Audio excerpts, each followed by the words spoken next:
So, it's been a while since I've streamed anything or done anything online, really.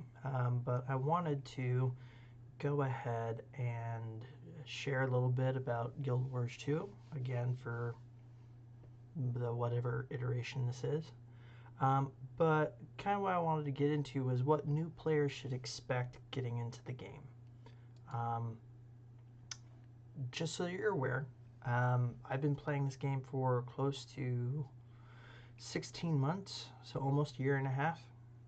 It's my first, and plenty of friends that have talked to me about the subscription models at Blizzard when it comes to World of Warcraft, and lots of people in Guild Wars 2 talk about Final Fantasy 14 or any number of various titles and genres that fit this type of play.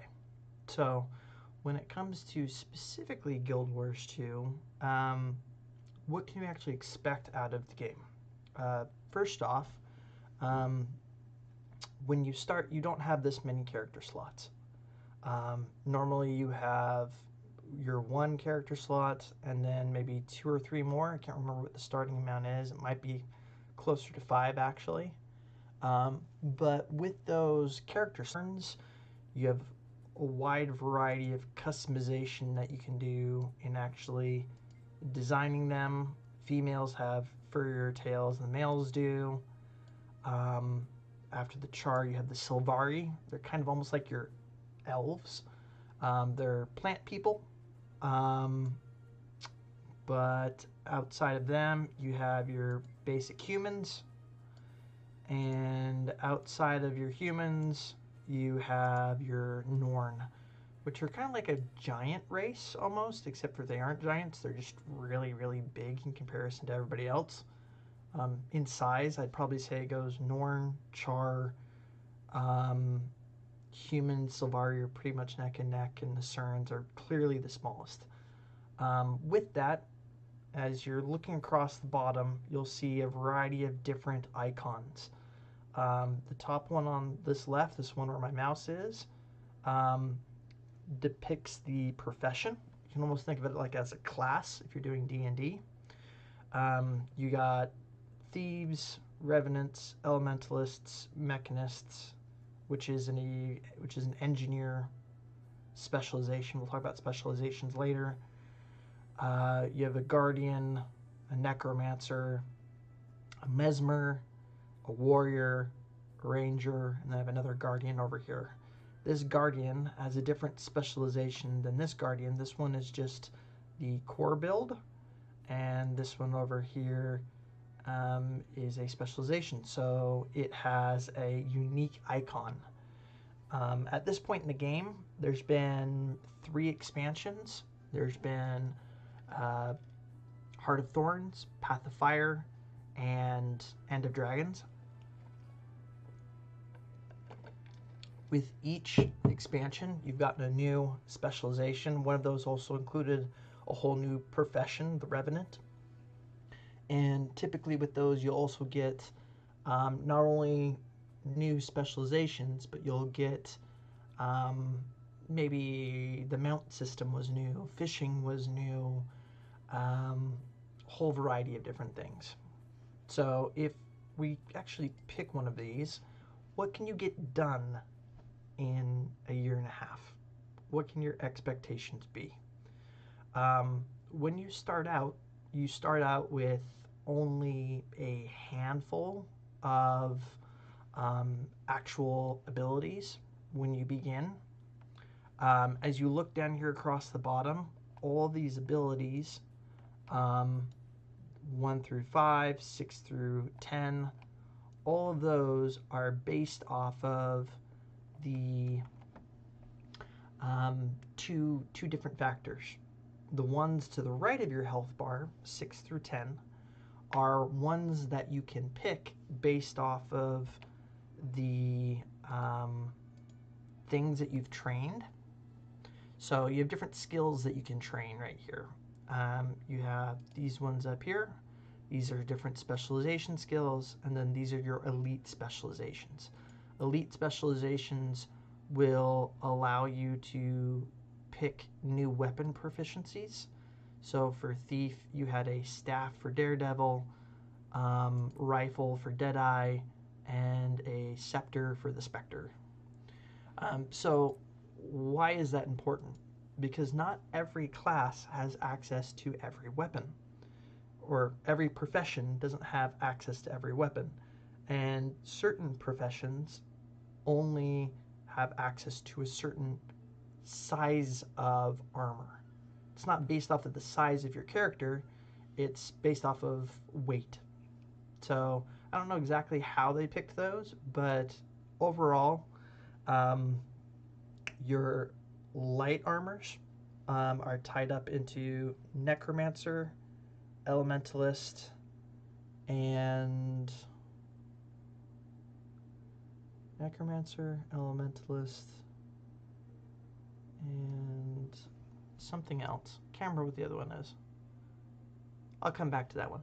Medium is the one that I mainly play with, which is going to be your thieves, your engineers, and your rangers. Your heavyweight classes are going to be your warriors, your revenants, and your guardians. So whichever one is missing out of the 9 classes then falls into the light. Anyway, so why is that important? Because when it comes to actual equipment, all these ones right here will have various stats associated with them. So as you can tell by the color of the name, when that says Hellfire Warhelm and it's pink or ascended, it's a medium armor set. You can also tell right under the bottom of the teal text it says account bound. That means I can take this helm and pass it to any other medium armor class characters that I have.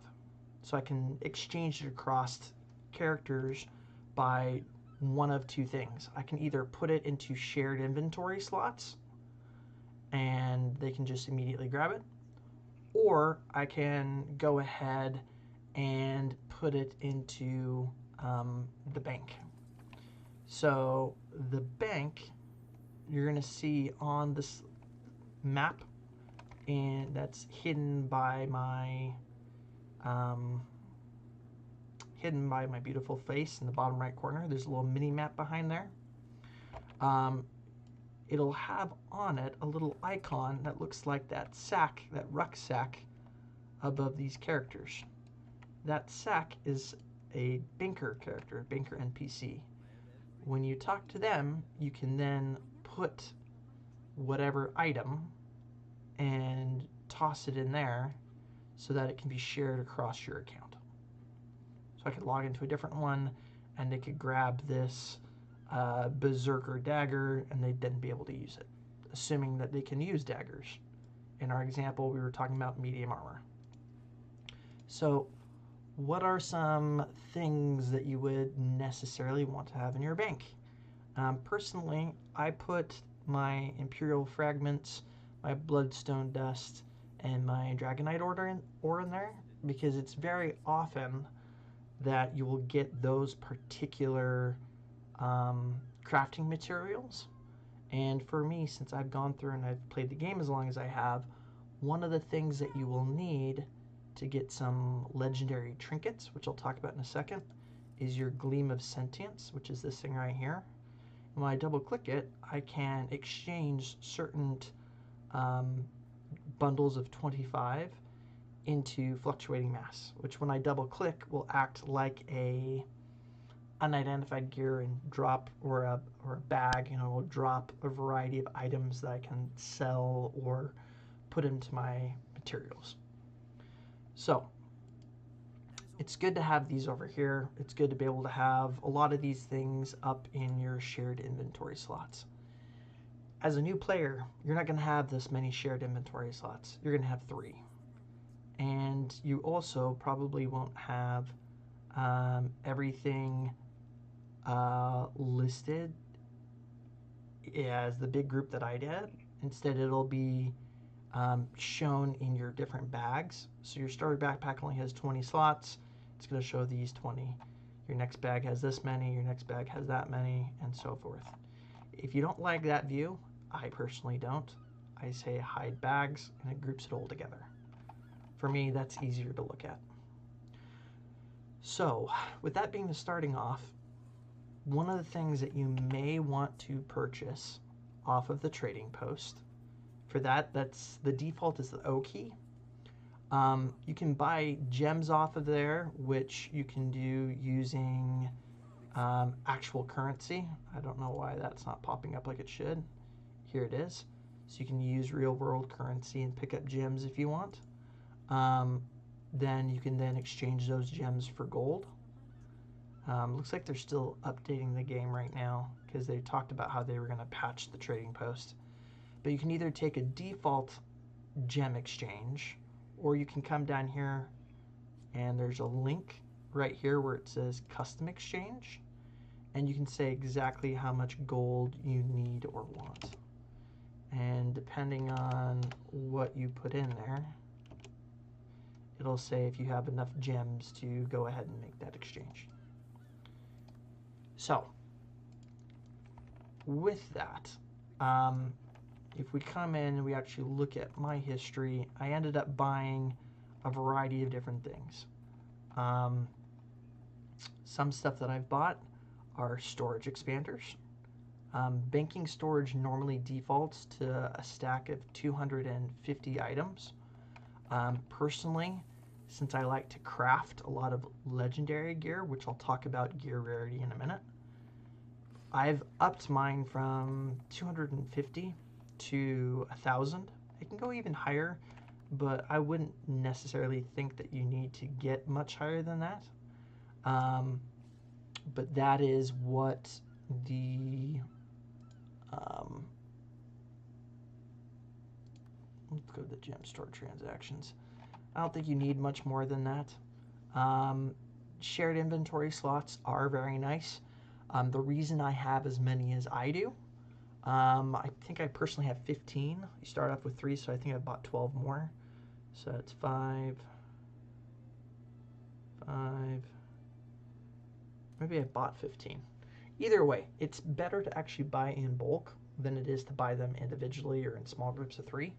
But the reason I have as many as I do is because I like to jump around the world map pretty regularly. If I use these portal tomes that I got throughout the game, you pay for them using in-game currency, and then you can travel to various locations tied to that particular living world season for those portal tomes, whether that was season 3, season 4, or Iceberg Saga. This is a portal scroll that automatically brings me to End of Dragons, so that's kind of useful. But one of the other ways that you can teleport around the map very, very quickly is if you don't want to spend gems to actually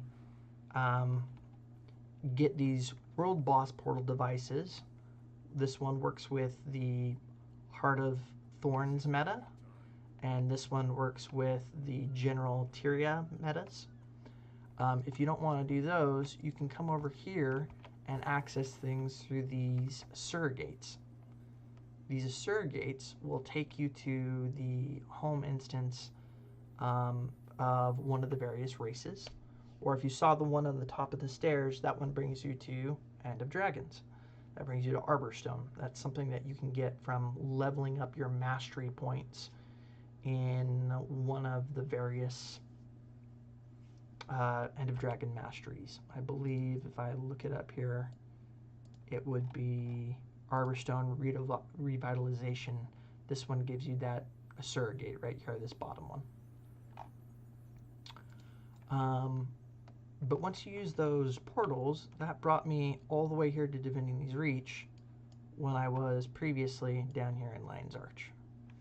And so that teleported me there for free. The same thing could happen going from Lion's Arch to Holbreck, or the Black Citadel, which is the Char. This is the Norn. These are the humans. Is Divinity's Reach. you have the Asurans down here in Radasum, or you have the Grove for the Sylvari. That End of Dragons surrogate will take you from here all the way down over here to Arborstone, which is in the Echovald Wilds. So that's usually the best way to jump to Cantha, is if you've gotten and paid for the End of Dragons expansion. You then can jump there with any of your characters since you have the surrogates unlocked, or you can use the Arborstone portal scroll as long as you have it in a shared inventory slot. Then every single character can access it. The one drawback to using these portals, the reason I've used them for so long, is because it's actually very easy to get roughly 16-18% map completion in core Tyria. This top one over here says the world completion. If you look in the top left corner, if you get 100%, it'll give you certain items. Those items are used for legendary crafting. But you can already get 16 or 18% just by doing map completion in each of these home instance areas, Lion's Arch and all those other ones that I previously mentioned. World completion doesn't mean every single map that you see that are around in these different areas. World completion strictly means the base game, core Tyria. So what that includes is things like, I believe it's Radasum, Grove, Chaldean Forest, Metrica Province, Brisbane Wildlands, and then Bloodtide Coast, Sparkley Fen, and Mount Maelstrom. That makes one region. I think that's the McDo map clearing, but it is higher level. If you look at the level number under Straits of Devastation, that's the recommended character level. You don't have to be that level, but if you walk in there as a low level character, you're going to get your butt kicked. It's just the NPCs hit harder, they're stronger, it is what it is. So Ore is Straits of Devastation, Malakar's Leap, and Cursed Shore. But you can get down there very easily if you're using your Season 3 portal scroll by doing Siren's Landing. That's usually the cheapest way that I jump down there to do Tequatl, which is a world boss that happens down near or in that general area. Anyway, so the reason I have as many shared inventory slots as I do is because these portal scrolls make it very easy to jump around the maps. These two devices make it easy to find world bosses and events. If you can get a pass of some kind, there's a couple of passes out there. This particular one is dedicated to Worldview World. It's a certain gaming mode. But with it, you'll get sent to a general area. The nice thing about this area, whether it's this one, whether it's the one in Fractals, whether it's any number of different ones that are available to purchase through the gem store, that's how you get them. But when you come to these locations, to jump around and get to different things. Right down here in this area, below the Dungeon of Fractals, it's this particular waypoint in Lion's Arch. And if you notice, any other place in one of these main hubs is free to jump. You can't do that with the raid lobby. The raid lobby doesn't work like that. You have to actually pay to teleport there. Not true if you're using one of the passes, because I can jump straight to there just like I jumped straight back to the previous map. So those are very helpful to get wherever you need to go. You're going to just get my inventory completely full. You come up here and you use this button right here where it says deposit all materials. It'll immediately deposit whatever stuff that can go directly into your material storage at your bank. So knowing how to use the different menus, these different buttons, knowing how to off of my main character. I switch my character, and then I deposit them back in, and it'll just make it easy without having to open up my equipment page and clicking and dragging and manipulating it. So for 3 spots, item rarity will meta or content. With this, you have the ability to get certain types of equipment, and as you're breaking them down, once you get into a certain level like Ascended and Legendary, that's as high as it will get for the entire time the game's been around. It's been around for 10 years. It's never gotten higher than Legendary. So if you got Legendary way back then, it's still Legendary now. It's still best in slot. So that way, if you want to pull back away from the game and then come back later, you're good to go. So typically when you start off, I've recently leveled up a character over the last 2-3 weeks. I was playing with some friends. It was their first time getting into the game, so I created a new Guardian. We weren't playing every day. It wasn't consistent. And within 2 or 3 weeks, I had a max level character, a level 80 character.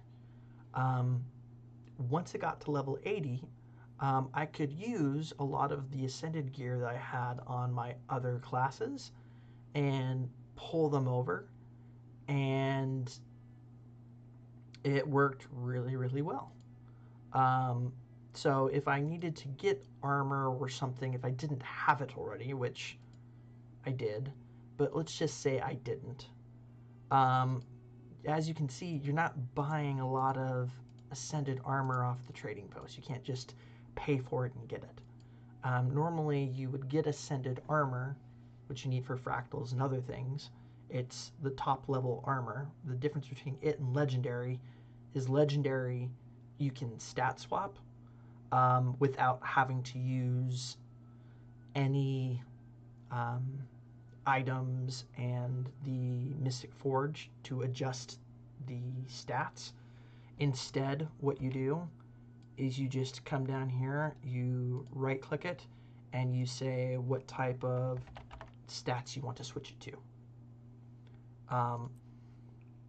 And the other nice thing is when it comes to the appearance for legendary items, the natural appearance of my backpack is this. It's ad infinitum. But I can make it appear whatever I want to at no cost of using any transmutation charges. You'll get these just by playing the game, leveling up and stuff like that. But since I never really used them because I didn't care how my characters looked, I could just use whatever I found or had, and I was good to go. So when it comes to purchasing stuff, why would you want to purchase stuff off the trading post? Well, say you needed some armor and you want to get Ascended, you're going to have to grind for it. Typically, I would say do strikes. Strikes are very easy to get into, and once you do, they're kind of like mini raid bosses. You don't have to go through wings or do all sorts of challenges to get to the raid boss. You just get there, you fight it, 10-man squad, and you're done. And then you can go ahead and purchase Ascended gear from the vendor, and you're good to go. I will show you one of those vendors here at Old Lions Court.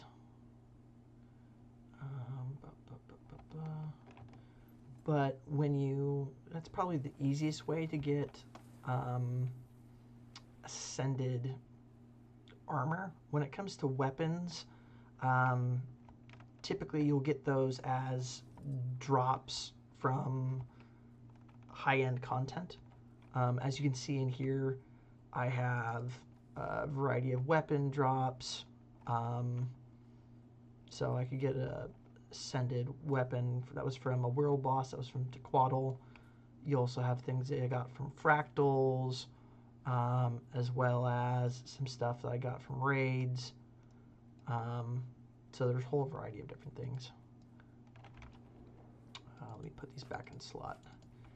But when you come and talk to these whatchamacallits, strike vendors, you can come in here and you can get rings based off of your specialization. You can get mystic coins and mystic clovers. You can only buy so many clovers per week. From strikes, it's 5. From fractals, it's 10. From raids, it's 10. But then you can also get ascended weapons, or if we were to go to Eye of the North and show you that vendor, you can actually get ascended armor. So, like I said, ascended rarity is the same as legendary, except for legendary, you can make it look however you want with every skins you've unlocked for free, and you can also stat swap whenever you want to. I don't know who's putting those random things into my chat. That's kind of weird. I'll have to remember to get rid of those in the future. But if you come and talk to these vendors,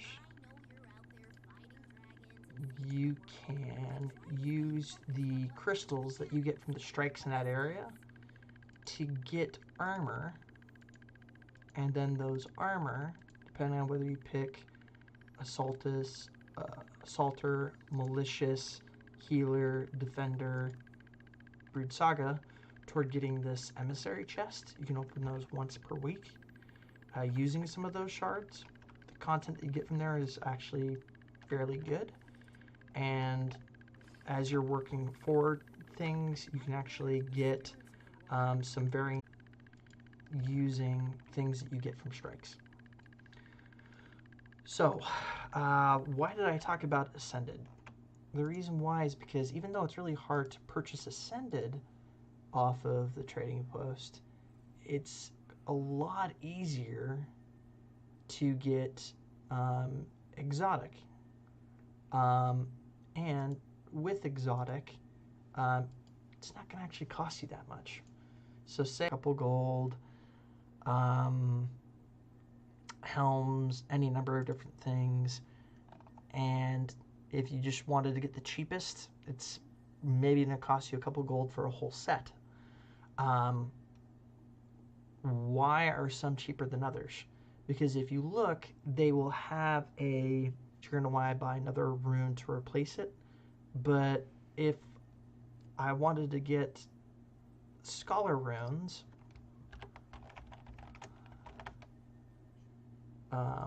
you're not going to look in here, you're going to look just in general. Scholar runes are 4.5 gold a pop.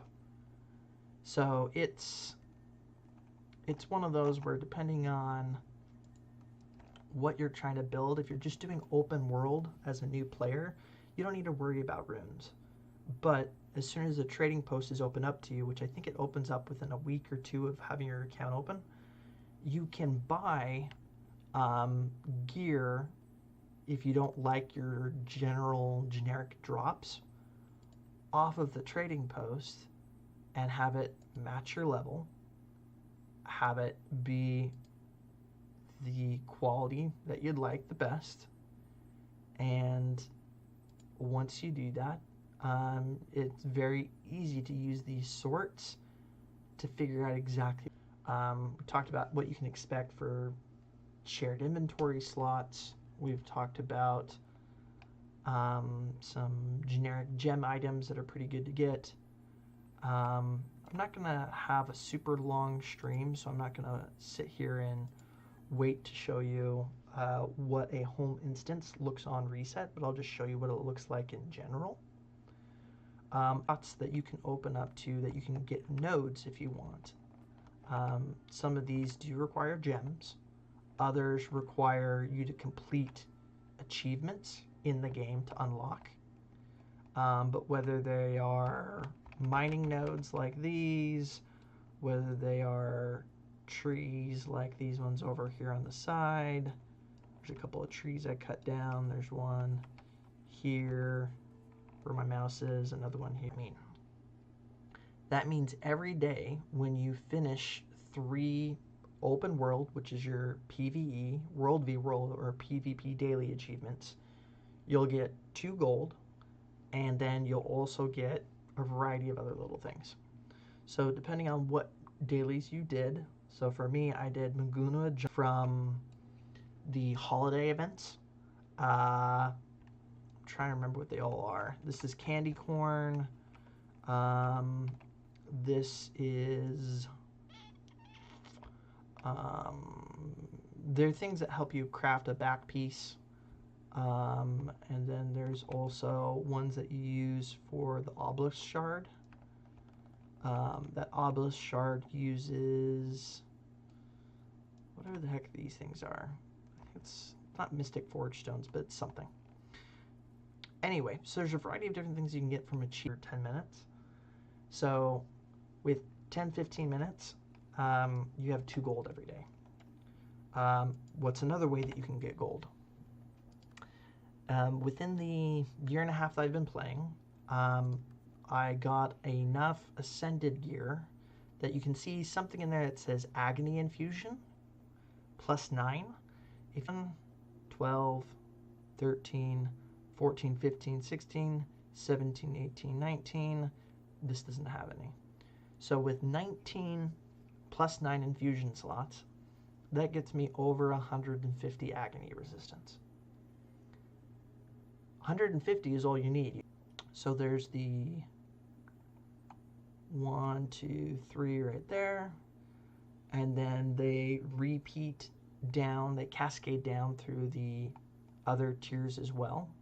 So you have 1, 2, 3 tier 1s, 1, 2, 3 tier 2s, and if you notice, the names are the same. Molten Boss, Twilight Oasis, Underground Facility, all the way down and through. So the reason why is, so if you do those, and you get your boxes from those, and then you get your daily recommended fractals, which are 3 additional ones, by the time you open all those chests, you'll make close to anywhere from 12 to 15 gold. With a good solid group, as a new player, it's going to take you a while to get those plus 9 infusions, which you'll buy from a merchant inside the lobby for fractals. But it's really the ascended gear that you need. The weapons, the rings, and so forth. 12 to 15 gold for maybe an hour time. It's pretty good. Add on top of that the 15-20 minutes for your daily fractal, your daily achievements right here. That gets you another 2 gold, so now you're at 17, almost 19 gold. If you want to do daily IBS strikes, you'll get a couple of gold from that. So that probably puts you at, we'll be conservative, we'll say 3-4 more gold. So that will be putting you at 22, 23 gold.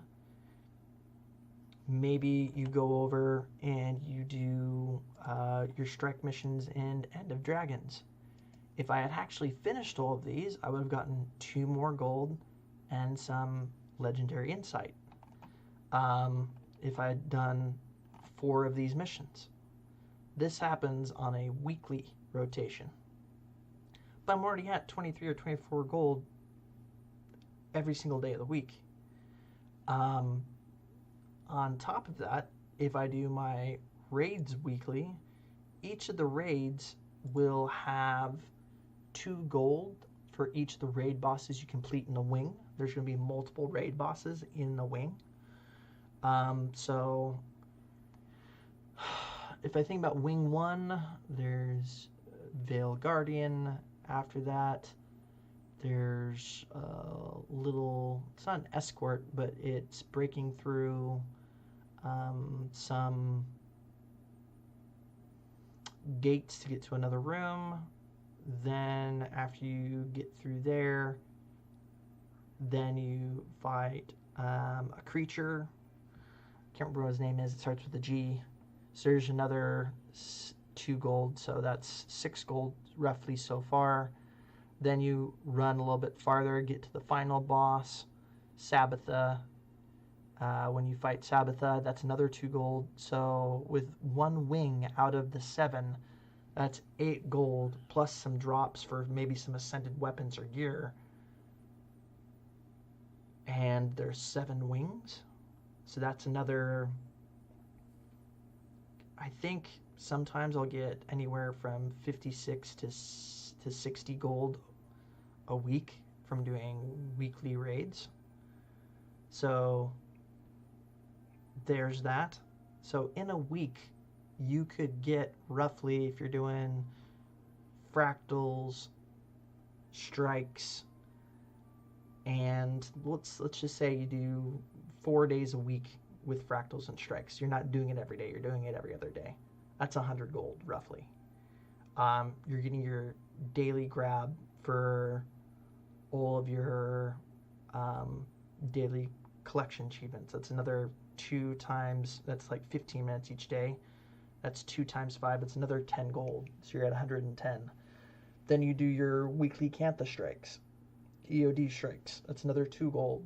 So now you're at 112, plus your 50 or 60 gold that you get from your raid clears.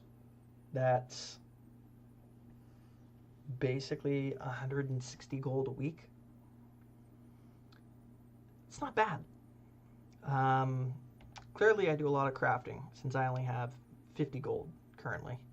But in a year and a half, I was able to find a couple of different guilds that would help me with crafting, with worldview here real quick. In a year and a half, I like spreadsheets. I'm a little too technical for my own good. But I have basically 9 characters that I run. 1 for every single profession, 1 for every crafting profession.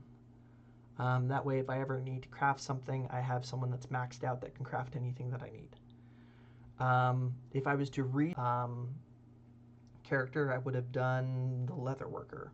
If I was doing a light armor class profession, I would have had someone be the tailor. If I was going to do the heavy, that would be the armor smith and all that jazz, which I have better updated over here, the actual map completion. The reason why I care about map completion, that being the case, there's 20 different weapons. All you have to do is 10 clears. Gen 2, you can use either, for a Gen 2 weapon, you can either use Path of Fire or Heart of Thorns map completion. So that means since there's only 16 weapons, or skills or abilities that you've developed through the game. There's really a whole variety of ways that you can spend time in the game, so you're never really bored. And since you have 3 to 5 characters right off the bat, as you're leveling them up, you're going to learn what weapon you're using. So if I'm having a staff, I have 5 staff abilities. If I weapon swap to my short bow, it changes them. So since professions can use a variety of weapons, you have a wide variety of ways you can customize how you're playing. Find a build online. Find a YouTube video where someone says, this is a really fun build. Play this one, it's super easy. Pick a play style. They have a build for it. There's websites online that do specifically fractal builds or PvP builds or anything that you name of. Personally, I swap into this particular shadow portal because as a thief, you get portals like a mesmer healer. That's a ranger specialization. Heal brand. It's basically a fire brand, which is a guardian specialization, but focused on healing. It's a healing build for firebrand. As we're talking, I'm sure that this is going to get populated with some sort of responses. As we're just right click them and go to whisper, and you can talk to just them. That's also /W. If you're in a squad like I am, you can do /D. If you're in a party, /P. Or my personal favorite, if you really have a question no one's answering, go /wiki. And if you do /wiki, you can ask any number of different things. Say there's a particular item that you want to get. You like how it looks. You think it's pretty amazing. So you've come here to the /hope.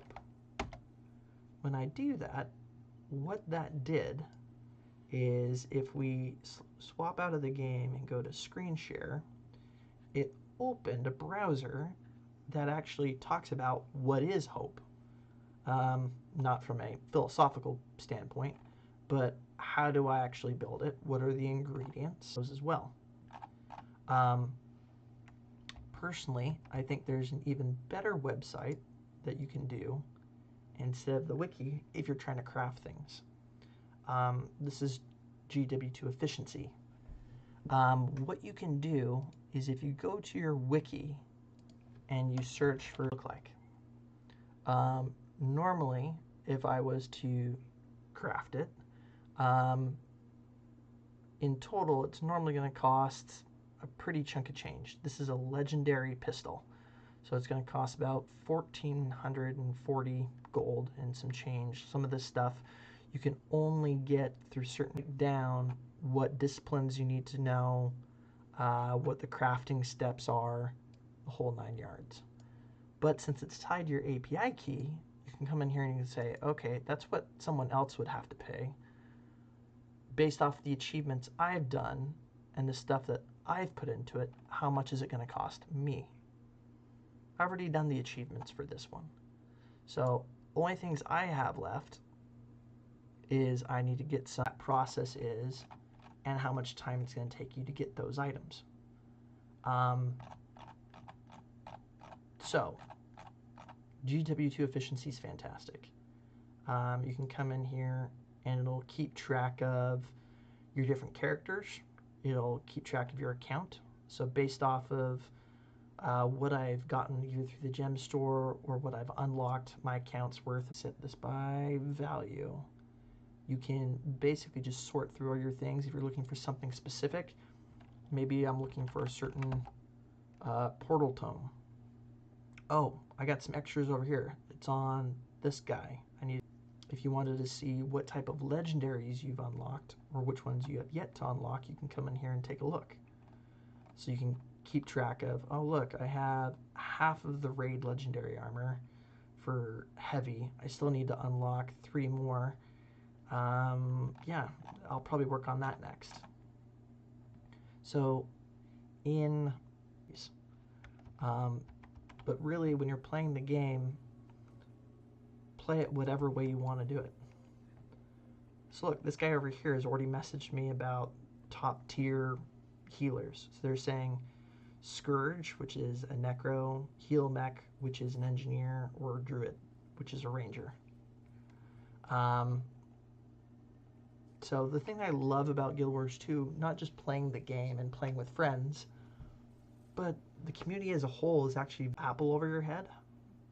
That's something that you can get by doing some mastery points in Central Tyria. You get Pact Mentor. So with that being the case, having a mentor tag has a variety of good uses, but if you see one of those on your map, usually they'll show up a little bit commander tag, but a little bit different. But as you're going around, ask for help, reach out through map chat. People will give you assistance. But as you're going through, like I said, I've been playing the game for close to a year and a half. In that year and a half, I've unlocked all the legendary trinkets down here in the bottom right. I've unlocked half of a legendary armor set. I've unlocked multiple legendary weapons, which I can access on any character that can use them up here in the top. When it comes to fractals, I've gotten all the way through tier 4 unlocked. I do raid clears. Really, you can make this game be whatever you want it to be and play however much or as little as you want. Um, but the biggest thing is just reach out for help, ask questions, and if you do, um, I pretty much can guarantee that the community will be happy to help you. So when it comes to Guild Wars 2, personally, I find it a lot of fun. It's a good game. It's a good group, and it's very easy to get into, especially with Steam right now. They're going to be releasing um, the new Living World seasons for End of Dragons in, I believe, a couple of weeks. So as long as you log in and you already have End of Dragons unlocked, then you will get those Living World season chapters for free. If not, you come back later and you want to play through that content, then you can always purchase those through the gem store, just like how other people have done in the past for the Season of Dragons when they were going back through um, and doing the Living Season Worlds for Living Season World 3 and 4. Everybody has Living Season World 1 for free, which was a great value to the community, since beforehand all it was a video if you weren't there for the beginning. But anyway, that's kind of my stance on the whole thing. I figure that if people had questions on just what that new player experience looks like, what does a year and a half in game look like, I would shed a little light on it and put my voice out there along with everyone else saying it's a fun game, it's a good game, and there's enough variety that you can do whatever you want. But anyway, hopefully I'll see you in Krita or